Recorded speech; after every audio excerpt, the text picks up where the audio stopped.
నా డైరీల్లోని పేజీలు ఈరోజు మా పెద్దన్నయ్యను పరిచయం చేయబోతున్నాయి.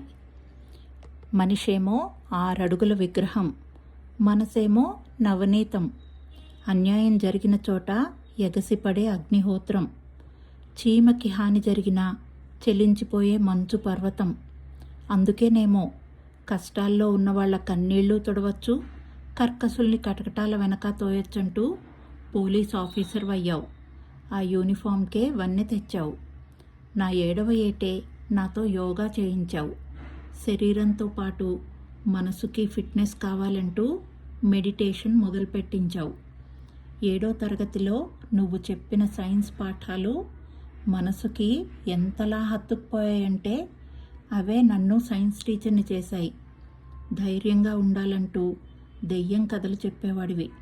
భయం వేస్తోందంటే నీ ఎడంకాలి బొటనవేలు బొట్టు పెట్టుకోమంటూ బాబాలా అభయమిచ్చేవాడివి.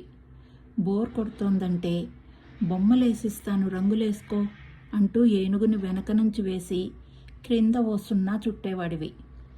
ఏంటది అని అడిగితే ముందు రోజు తిన్న వెలగపండంటూ ముసిముసిగా నవ్వేవాడివి. నవ్వుల నవాబులా నవ్వులు పంచుతూనే ఉంటావు. ఎటువంటి ఆటుపోట్లు ఎదురైనా అధిగమించగలిగే ఆత్మస్థైర్యాన్ని పంచి ఇచ్చావు. ఇంతకన్నా ఒక అన్న చెల్లికిచ్చే గొప్ప ఆస్తి ఏముంటుందంటావు?